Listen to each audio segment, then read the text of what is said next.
শহরের আলো নিভে গেলে চারপাশ নিস্তব্ধ হয়ে আসলে তখনই কিছু গল্প জন্ম নেয়।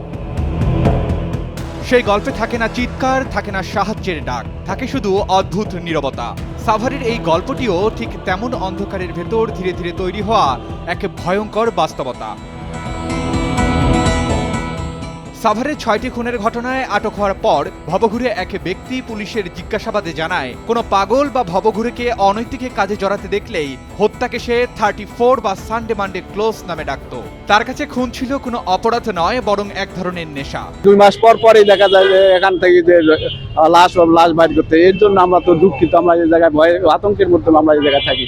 আমাদের এই জায়গায় চলাচলে খুবই সমস্যা রয়েছে। এর জন্য আমাদের প্রতিবাদ করি, এটাকে আমাদের প্রতিবাদ করার চোখে দেখি। আসলে এখানে এই গত 5 মাসে যে পরপর ধারাবাহিকভাবে লাশ উদ্ধার করছে, এটি অবশ্যই যারা এই দুর্বৃত্ত এই যে কাজটি করে থাকেন তারা এই জায়গাটিকে নিরাপদ মনে করছেন বলেই কিন্তু এখানে পুরানোর ঘটনা ঘটতেছে অনবরত। এর আগে একটা মেয়ে এখানে জবাই করাটা পাওয়া গেছে, এটা শুনছি। আর একটা লাশ দেখছিলাম ওই ঘরে, যে ঘরে আজকে লাশ পাওয়া গেছে, এই ঘরেই মায়েরা হাত পা বাইন্দা মুখের মধ্যে পরা মোবাইল ঢেলে থুয়ে গেছে, এর আগে দেখছি। আচ্ছা, আজকেও শুনলাম যে 2 জনে বলে পড়া দিছে এখানে নাকি রুমের ভিতরে। পুলিশ জানায়, পরিচিত নাম মশিউর রহমান সম্রাট, আসলে ছিল ছদ্মনাম। প্রকৃত নাম সবুজ শেখ। জন্ম মুন্সিগঞ্জের লৌহজং থানার হলুদিয়া ইউনিয়নের মোসামান্দা গ্রামে। পরিবারে 3 ভাই ও 4 বোন। নিজের নিরাপত্তার জন্য দীর্ঘদিন ধরে সে নাম বলতে বেঁচেছিল, যেন পরিচয়ের ছায়ায় লুকিয়ে থাকা যায়। 18 তারিখ দুপুরবেলা, আপনারা জানেন যে দুপুরবেলা আমরা 2 জনের মৃতদেহ আমরা এখানে পাই।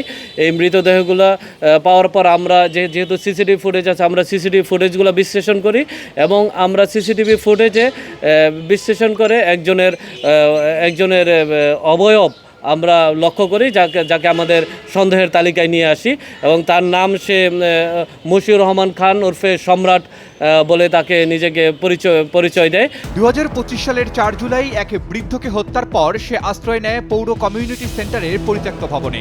নিচতলায় গড়ে তোলে অস্থায়ী আস্তানা। এরপর একে একে সেখান থেকেই উদ্ধার হতে থাকে লাশ। 5 মাসে 5টি মরদেহ। ভবনটি হয়ে ওঠে আতঙ্কের কেন্দ্র। আমরা আসলে অনেক আতঙ্কিত। আমাদের এত কাছাকাছি 5টা খুন হয়ে গেল 6 মাসের মধ্যে। আমরা খুবই আতঙ্কিত। বাচ্চা আমাদের এই সামনেই পড়ে স্কুলে।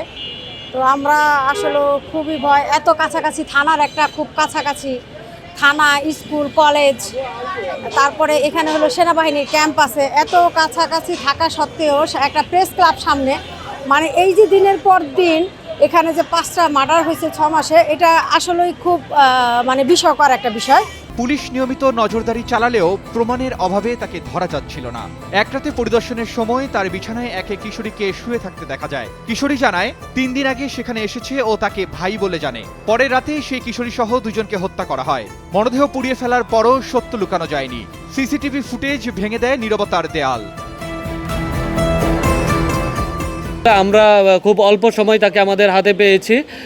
যদি আমরা বিজ্ঞ আদালতে, যেহেতু আমরা রিমান্ডের প্রেয়ার দিয়েছি, বিজ্ঞ আদালত যদি আমাদের রিমান্ড মঞ্জুর করে, সেক্ষেত্রে হয়তো জিজ্ঞাসাবাদে বাকি অংশ, যে উদ্দেশ্য কি, আরও কেউ জড়িত আছে কিনা এবং এই ধরনের ঘটনা অন্য কোথাও সে ঘটিয়েছে কিনা, এই বিষয়গুলো আমরা পরবর্তীতে জানতে পারব। শেষ পর্যন্ত গ্রেপ্তার হয় সে। আদালতে স্বীকার করে নেয় 6টি খুনের কথা। এখন তদন্ত চলছে ভিকটিমদের পরিচয় ও আরও অজানা অধ্যায় খুঁজে বের করার জন্য।